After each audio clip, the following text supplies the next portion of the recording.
Medo de perder o controle na alimentação. Esse é o seu caso? E o que isso diz sobre você? Olá pessoas, tudo bom com vocês? Aqui quem fala é Marina Kandalaft, nutricionista, e no vídeo de hoje eu vim conversar um pouquinho com vocês sobre esse tal medo de perder o controle. Esse é o seu caso? Você é do tipo de pessoa que vive angustiada aí, pensando que a qualquer momento você vai botar tudo a perder, de que você vai exagerar, de que você vai perder o controle da sua alimentação? Se esse é o seu caso, vem aqui comigo nesse vídeo que eu vou te explicar um pouquinho do porquê talvez você tenha esse medo de perder o controle. Tem muita gente que sente isso, mas não sabe de onde que vem esse medo. Você sabe me dizer por que você tem medo de perder o controle? Se você não sabe, tá tudo bem. São muitos os motivos que nos levam a ter esse medo, a desenvolver essa relação com a comida. Aqui eu vou dar para vocês dois motivos, dois exemplos pelos quais talvez você possa ter esse medo do descontrole. Então, você pode se identificar com algum deles ou não, tá bom? Mas vamos lá. O primeiro deles que eu quero comentar aqui com vocês, do motivo pelo qual talvez você tenha medo de perder o controle, é porque muitas vezes você não confia 100% em você mesmo, ou você não confia 100% no teu corpo, nas suas escolhas alimentares.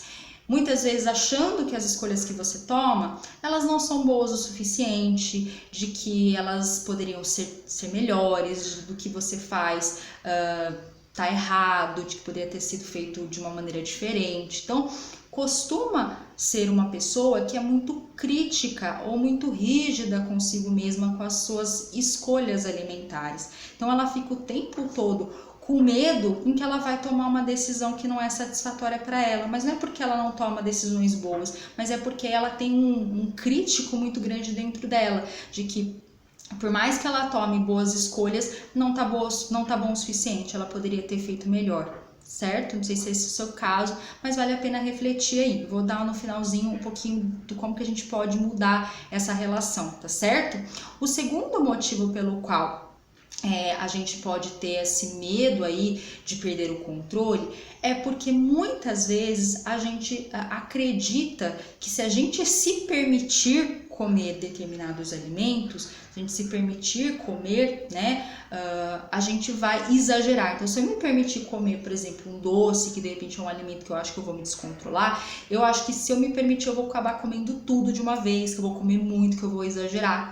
Só que o que acontece? Às vezes a pessoa ela tem uma postura contrária. Então, às vezes é uma pessoa ela tem medo de se permitir, mas ela vive se proibindo, ela vive se restringindo em relação aos alimentos e ela acaba tendo o comportamento exatamente aquele que ela não quer ter. Ou seja, ela se restringe tanto, que chega um momento que ela exagera. Ou seja, muitas vezes a própria restrição que essa pessoa faz, achando que isso vai evitar com que tenha um descontrole, na verdade é exatamente isso com que faz com que a pessoa exagere.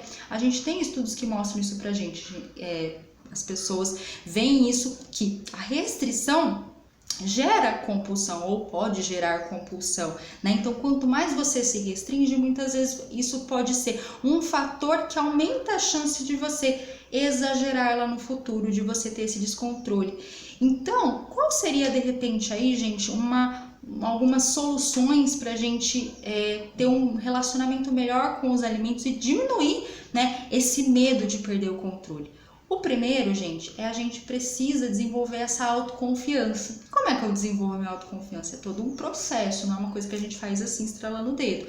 Então, uma coisa que eu indico é procurar ajuda profissional, psicólogo, cursos de desenvolvimento pessoal, livros. Então, vá se desenvolver, vá trabalhar a sua autoconfiança, que isso é muito importante para você ir cada vez mais diminuindo esse medo, tá certo? Um outro motivo é trabalhar também essa questão da sua rigidez, esse seu eu crítico, reavaliar aí como é que você tá lidando com a sua alimentação, né? Procurar de novo ajuda profissional para fazer isso, porque muitas vezes a gente não consegue sozinho. E uma terceira coisa que você pode fazer para te ajudar aí a diminuir esse medo é a reavaliar algumas das regras que você criou para você em relação à alimentação e que muitas vezes elas não estão mais funcionando, tipo essa da restrição. Muitas vezes é uma coisa que você faz, é um comportamento que você tem, é uma crença que você tem de que você precisa se restringir para dar certo, e é exatamente isso que não tá te levando para o caminho que você quer. Então, de repente, reavaliar algumas das regras que você tem na sua alimentação, ver quais estão funcionando e quais não estão e mudar, substituir, tá certo? Essas são as dicas que eu tenho para dar para vocês. Espero que vocês tenham gostado desse vídeo. Se ficou com alguma dúvida, deixa aqui nos comentários para mim e a gente se vê no próximo vídeo.